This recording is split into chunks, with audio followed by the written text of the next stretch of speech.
अल्हम्दुलिल्लाह ताला अम्मा बाद फ़ाउज़ बिल्लाहि मिनश शैतानिर रजीम बिस्मिल्लाहिर रहमानिर रहीम। मोहतरम अहिब्बा अस्सलामु अलैकुम व रहमतुल्लाहि व बरकातुहू। मैं आपका मेज़बान मोहम्मद अख्तर हुसैन आज एक नए मज़मून के साथ मेरा जिस्म मेरी मर्ज़ी एक अजीम फितना लिए आपके सामने हाजिर हूँ।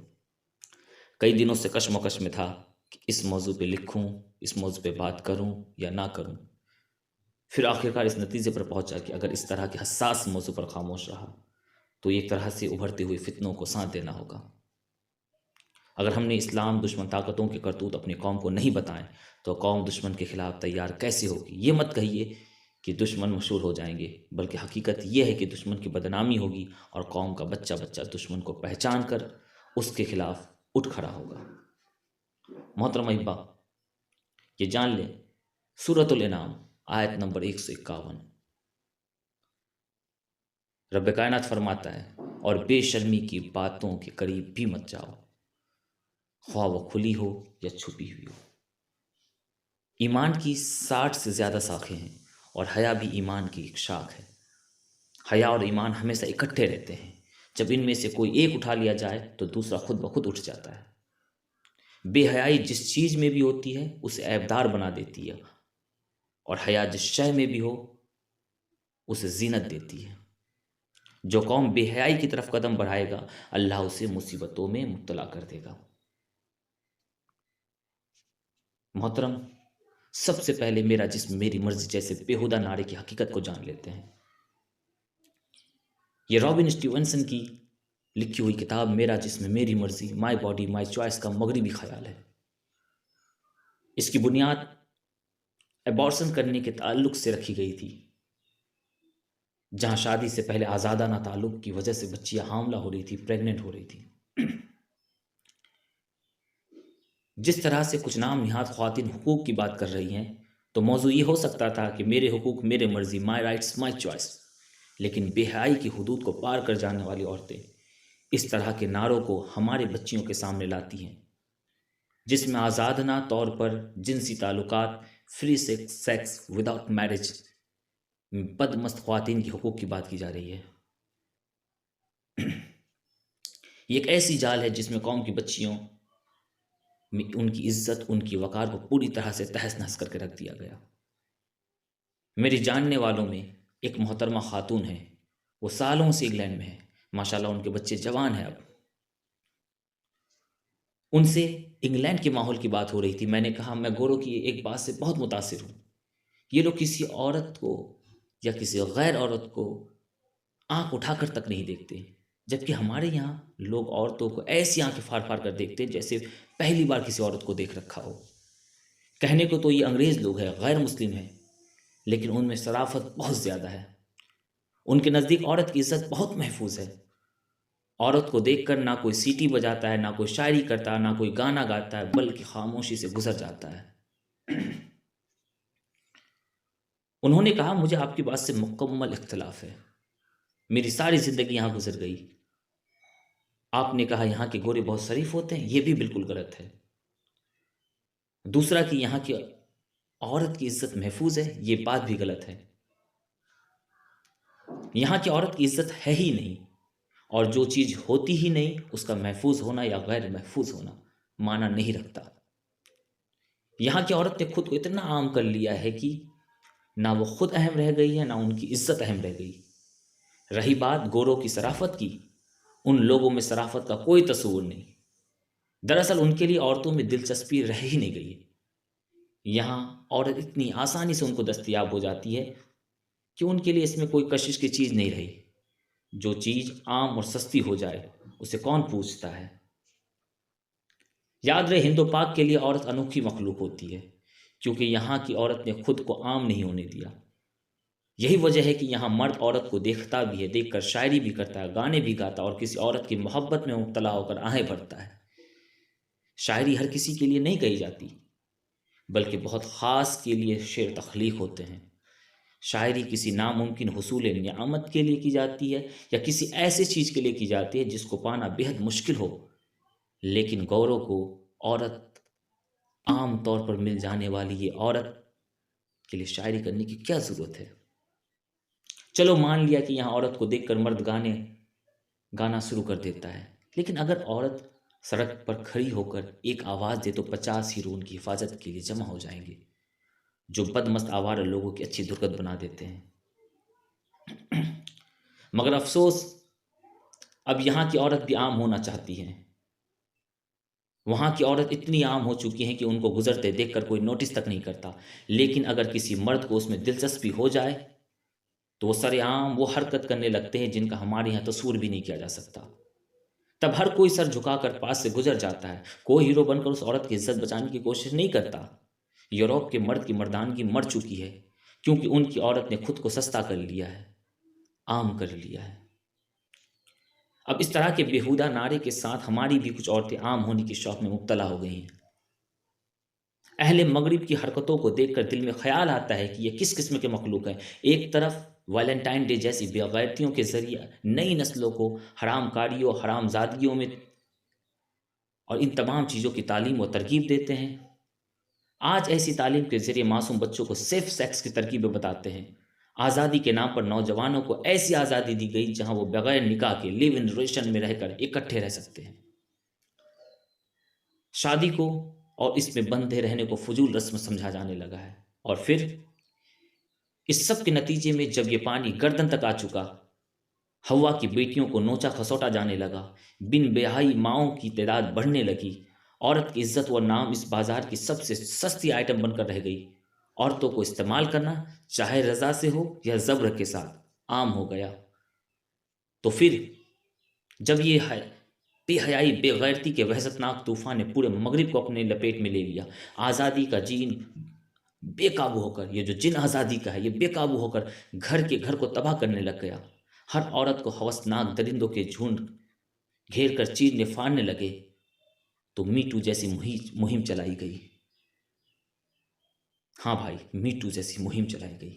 क्या ये मीटू तार तार होते औरत के नोचे खसोटे वजूद को पर्दा देगा? बिल्कुल भी नहीं। मेरी बात सुन लीजिए, आज़ादी का मज़ा लूटने वालों, ये आज़ादी नहीं, अल्लाह के साथ गुनाह की एक जंग है। और तारीख में गुनाह की जंग का खात्मा नापाक हस्तियों के मिट जाने के बाद खत्म होती रही है। बिगड़े हुए कौमों को या तो ज़मीन में धंसा दिया गया, या फिर उन पर पत्थरों की बारिश करके तबाह कर दिया गया, और या फिर ज़मीन के टुकड़े उठाकर उनको बुलंदियों से नीचे पटक कर ज़मीन का हिस्सा बना दिया गया। अब अल्लाह ने तुमसे ही तुम्हारे एटम बम, हाइड्रोजन बम चलवा कर तुमको राख कर देना है, और तुम अपने मीटू समेत मिट कर रह जाओगे। करो ना पर्दे की मुखालिफत, करो और करो। और जब तुम मुखालिफत करोगे तो कोरोना जैसा वायरस अजाब बनकर तुम पर टूट पड़ेगा। हमेशा नाम रहेगा अल्लाह का, जिसने अजल ता अबद तक रहना है, बाकी सब कुछ मिट जाएगा। आजकल आज़ादी पसंद औरतों का बहुत गलबा है। मैं इस पर ज़्यादा बात नहीं करना चाहता, सिर्फ इतना कहना चाहता हूं कि किसी बाजार हुस्न में चले जाएं, बिल्कुल इसी तरह की आज़ादी वहाँ की औरतें इस्तेमाल करती हैं, और खूब इस्तेमाल करती है। मेरा जिस्म, इसमें मेरी मर्जी कहने के बाद जिस आज़ादी की तुम बात करते हो, वो 150 रुपये में हुस्न के बाज़ार में बिकती हैं। उन हुस्न की बाज़ार में खड़ी औरतों के मुतालबात भी आप जैसे ही हैं। बिल्कुल उनके जिस्म पर इस कदर आज़ादी होती है कि अपने जिस्म को रात के कई हिस्सों में 150 रुपये में नीलाम करती नजर आती हैं। और हाँ, इनके बस में हो तो पूरे के पूरे समाज को अपने माहौल जैसा बना डाले, ताकि इनका बिजनेस एक्सटेंड भी करे। और भी सुन लो, इन औरतों के साथ इस तरह के बेहुदा नारे लगाने वाले मर्दों में वो हजरात हैं जो कि हर शाम बाजार हुस्न की औरतों की आज़ादी से फैज़याब होते रहते हैं। बस इस तरह के नारों के जरिए जो हुस्न की बाजार तवाइफ और कोठों में चलती थी, वो हर मोड़ पर खुलने के तैयार है, जहां औरतों के हाथ में प्ले कार्ड दे दिया गया कि उनका जिस्म उनकी मर्जी। जाहिर सी बात है, वो नारे नहीं बल्कि हवस के पुजारियों के लिए एक दावतनामा है। बराबरी हुकूक दिलवाने वालों ने औरत को आज़ादी का एक ऐसा जिन चढ़ाया। याद रखे भाई कि बराबरी हुकूक दिलवाने वालों ने औरत को आज़ाद तो कर दिया, और बराबरी की बुनियाद पर मर्द जैसे वजन भी औरत पर डाल दिए, लेकिन आज भी अमेरिका के एक थिंक टैंक प्यू रिसर्च के सर्वे में इसके मुताबिक अमेरिका में 75% ख्वातीन नौकरी की जगह पर अपने साथ इम्तियाजी सलूक यानी कि डिस्क्रिमिनेशन की शिकायत करती हैं। औरतों के हुकूक के ताल्लुक से जो बातें की जाती है उनमें औरतों को इलेक्शन में वोट देने का हक, घर से निकलकर मुलाजिमत करने का हक, शोहर से अलग माली हैसियत रखने का हक और जायदाद रखने का हक शामिल है, जिसका ढिंढोरा पीटा जाता रहा। ये तमाम हुकूक औरत को मगरिबी दुनिया ने 19वीं या 20वीं सदी में दी है, जबकि कुरान पाक ने 1400 साल पहले इससे कई ज़्यादा हुकूक औरतों को दे रखा है। इस्लाम में औरतों के हुकूक क्या हैं, इस पे मैं एक अलग नशिस्त में आपके साथ आऊँगा, लेकिन बात अभी यहाँ समेटता हूँ। आगे ब्रोकिंग इंस्टीट्यूट की रिपोर्ट है। ये एक तहकीकाती रिपोर्ट हमारे सामने रखते हैं। ब्रोकिंग इंस्टीट्यूट की report what can be done to reduce teen pregnancy births out of wedlock. इसके मुताबिक अब ऐसी कम उम्र वाले की तादाद तेजी से बढ़ रही है जो हाई स्कूल के दौरान मां बन जाती हैं। रिपोर्ट के मुताबिक अब ऐसी बातें कोई बहुत बड़ी नहीं रह गई कि 10 से 11 साल की उम्र में बच्चियां अपने पहले बच्चे को जन्म दे रही हैं। हालांकि स्कूलों में पहली क्लासों से ही बच्चों को जिनसी तालीम यानी कि सेक्स एजुकेशन भी दी जाती है और उनको बर्थ कंट्रोल करने के तरीके सिखाए जाते हैं। हमारे नालायक स्कूलों की तरह नहीं, जो अपने बच्चों को अलग तालीम देते हैं और जिना की बात इल्लिसिट सेक्सुअल रिलेशन से रोकते हैं, इसे सबसे बड़ा गुनाह जानते हैं। अब देखिए, फितने की परवरिश इस कदर होती है कि हुकूमत और कानून इन बिन ब्याही बेटियों के लिए, इन छोटी बच्चियों को जो कि कम उम्र में मां बन गई है, उन्हें कानूनी मदद और उनके बच्चों की जिम्मेदारी अपने ऊपर लेती हैं। मिला जुला कर बच्चों की परवरिश के लिए जो खर्चा का सवाल आता है वो हल हो गया, यानी खुलकर आवारागर्दी करें। अब सुनो मेरी बात। ब्रोकिंस की इसी रिपोर्ट में है कि अकेले वालदैन में से 84% तादाद बिन ब्याही माओं की होती है, जबकि 16% तादाद नौजवानों की, यानी कि 84% बच्चियां अपने नाजायज बच्चों को संभालने के सिलसिले में अपनी पूरी उम्र गुजार देती है। यहां पर जुल्म यह हुआ कि औरत की आज़ादी के नाम पर औरत को जो हुकूक हासिल थे वो भी आज़ादी दिलाने वालों ने छीन लिया। कमाने के मामले में बराबरी के चक्कर में मर्द को औरत की कफालत से फारिग करके, मेंटेनेंस से फारिग करके औरत को खुद अपने लिए रोजी कमाने को आज़ादी करार दे दिया गया। अब मगरिब की औरत जो कि पहले मर्द की जिम्मेदारी होती थी, अब गधी बनकर खुद अपना बोझ उठाने फिरती है।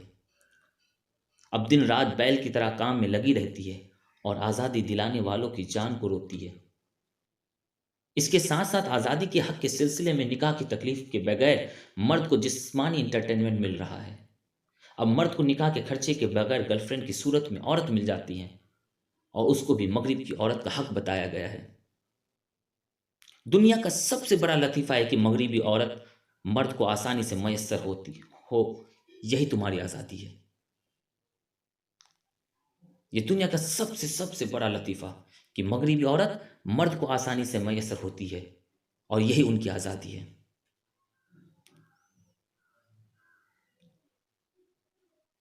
हाँ, यही तुम्हारा जिस्म, यही तुम्हारी मर्जी है और यही तुम्हारा सबसे बड़ा हक है। कहा गया कि ये तुम्हारा जिस्म और इसे अपनी मर्जी से इस्तेमाल करो, अपनी रोजी के लिए भी और मर्द को मुफ्त में राहत पहुंचाने के लिए भी। आज़ादी औरत या नाम निहाद फेमिनिज्म के नाम पर यूरोप की औरत को इसकी सबसे कीमती खजाने औरत होने से महरूम कर दिया गया और आज वो आज़ादी के नारों का शिकार होकर खुद जिस्मानी आसूदगी की तलाश में मर्द के पीछे भाग रही है और इसके सब मुतालबात मानने को मजबूर है। मजे की बात यह है कि आज़ादी की इस मंजिल का नतीजा यह है कि इस तहरीक के नतीजे में मर्द के मजे हो गए और वो हर जिम्मेदारी से आज़ाद हो गया। हकीकत में यह आज़ादी औरतों की आज़ादी से हटकर मर्दों की आज़ादी की तहरीक बनकर रह गई है, जिसके मजे सिर्फ और सिर्फ नाजायज तरीके से मर्द ही उठा रहे हैं।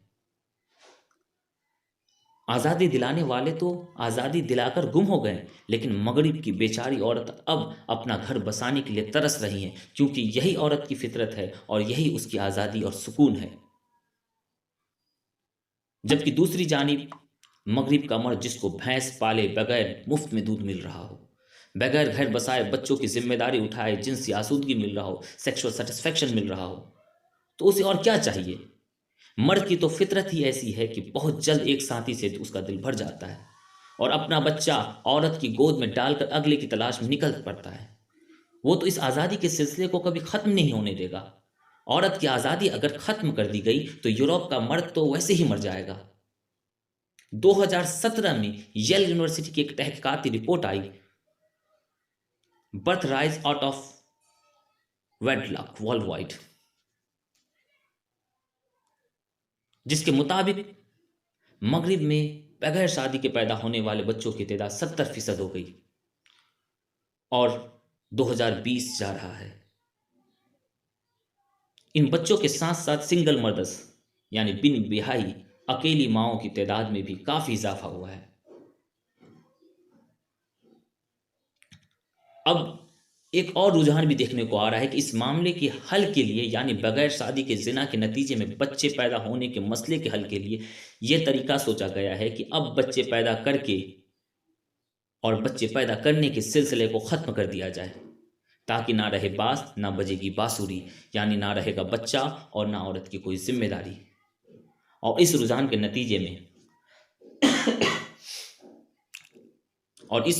नतीजे में बच्चों की पैदाइश की तादाद कम हो रही है। अब दूसरी तरफ बढ़ता हूं कि आप हैरान होंगे, अमेरिकन डिपार्टमेंट ऑफ लेबर के मुताबिक इस वक्त 20 करोड़ 10 लाख औरतें गुलाम बनाकर रखी गई हैं, जिनमें 80% औरत में सेक्स वर्कर्स के तौर पे काम लिया जा रहा है। अमेरिकन डिपार्टमेंट ऑफ लेबर के मुताबिक 20 करोड़ 10 लाख औरतें गुलाम बनाकर रखी गई हैं, जिनमें 80% औरतों से जिन्स का काम लिया जाता है, यानी कि सेक्स वर्कर के तौर पे वो काम कर रही हैं, और 20% घरों के काम कर रही हैं, और दूसरे काम करवाए जाते हैं इन 20% से ही। और इनमें से 2 करोड़ 70 लाख बच्चियां जिनकी उम्र 15 साल से भी कम है। मेरे भाई मोहतरम अहिब्बा, ये लम्हा फिक्र है। हम सोच कर देखें कि 20 करोड़ 10 लाख औरतें गुलाम बनाकर रखी गई। 80% औरतों से सेक्स वर्कर का काम लिया जाता है, 20% औरतों से डोमेस्टिक वर्क्स लिए जा रहे हैं, और इनमें 2 करोड़ 70 लाख बच्चियां वो हैं जिनकी उम्र 15 साल से भी कम है। इस वक्त बांग्लादेश से 15 लाख औरतें हुस्न के बाजार में बिकी हुई हैं। कोलकाता में जो तवाइफ खाने हैं उनमें 70% औरतें बांग्लादेश की हैं। हर साल 50,000 से ज़्यादा औरतें बांग्लादेश से अगवा करके इस जिस्म के बाजार में लाई जाती हैं। क्या यह है हमारा जिस्म हमारी मर्जी? क्या यह है तुम्हारा जिस्म तुम्हारी मर्जी? क्या इसलिए तुम खुद के मिट जाने वाले जिस्म पर मर्जी जताकर कुदरत के कानून से लड़ना चाहते हो, अल्लाह से खुले जंग की ललकार रहे हो जंग के लिए? क्या रब से तुम इस जिस्म के लिए लड़ना चाहते हो? ठीक है, मैं अपना खाना खुद गर्म कर लूँगा, मान लिया। तुम अपनी हिफाजत खुद करना, बीमार हुई तो इलाज भी खुद करना, दरिंदों जानवरों की इस दुनिया में अपनी इज्जत और अपनी जान की हिफाजत भी खुद करना। मैं तो अपने मोजे, अपने जूते, अपने कपड़े संभाल लूँगा, इसलिए अपने खाने पीने, पहनने, इस्तेमाल करने का सामान भी तुम खुद तैयार करना। अपने लिए दूध सब्जी खरीदने के लिए तुम्हें खुद दुकान में जाना है।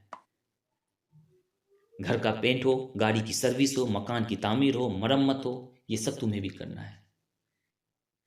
मेरी बिरादरी यानी मर्द मजदूरों की बजाय बिना किसी मिस्त्री के, बिना किसी ठेकेदार के, ये सारा काम तुम्हें करना है। कि मुझे यह भी यकीन है कि अपने घर को तामीर करने के लिए भट्टे पर जो ईंट लेकर आओगे वो भी ख्वातीन खुद बनाएंगी, और गटरों को वगैरह की सफाई के लिए आइंदा किसी मर्द मजदूर को मत ढूंढना, क्योंकि तुम्हें अपनी मोहताजी ख़त्म करनी है। कितना अच्छा लगेगा जब खेत मजदूरों और सड़कों गलियों की सफाई भी तुम खुद करने लगोगी। कोई एक्सीडेंट या चोट लगे तो खुद मरहम पट्टी कर लेना। अगर मर जाओ तो कब्र में भी खुद को खुद ही दफन कर लेना। मुझे अपना खाना गर्म करना मंजूर है, इसके बदले तुम्हारे सारे काम भी तुम्हें खुद अपने हाथों से करना पड़ेगा, क्योंकि मेरा जिस्म मेरी मर्जी और तुम्हारा जिस्म तुम्हारी मर्जी। सच कहूं तो अब हाल यह है कि बीवियों को अपने औरत होने पर ऐतराज है। याद रखें मोहतरम हिब्बा, ये दो टुक बात अपने जहनों में बैठा लें कि सूरत हाल यही है कि बीवियों को अपने औरत होने पर ऐतराज़ है और मर्दों के मर्द होने पर ऐतराज़ है। मुझे लगता है कि अभी जो साइंसी तरक्की का फ़ायदा उठाकर इनको मर्द बन जाना चाहिए और अपने मर्द को औरत बनाकर इंसाफ का पल्ला बिल्कुल बराबर कर लेना चाहिए। जाहिर सी बात, मेरी इस तहरीर को पढ़कर जिसे आग लगे या मेरी बातों को सुनकर जिसे आग लगे तो उन पर यह कामयाब तजुर्बा कर लेना चाहिए। अब मेरी गुफ्तगू बहुत लंबी हो रही है, अगर मैं जज्बात में बहा तो बहुत सारी बातें होंगी। बस होशियार हो जाओ, बस होशियार हो जाओ। अब इन पागल नाम निहाद औरतों को कौन समझाए कि तुम्हारे साथ ऐसा घिनौना खेल खेलने की साजिश की जा रही है, जैसे मगरिब में खेलकर औरत की हकीकी अजमत को रौंद दिया गया और उसे जमाने भर के लिए तमाशा बना दिया गया। काश आज की औरत मेरे जज्बात को, मेरे लफ्ज़ों को, मेरे एहसास को समझ सके।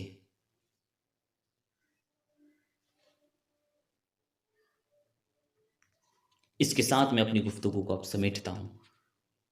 मोहतरम अहिब्बा, मजीद मज़ामीन में मुझसे जुड़े रहने के लिए मेरे चैनल को खूब खूब आप सब्सक्राइब करवाएं, शेयर करें और तब तक मुझे दे इजाज़त।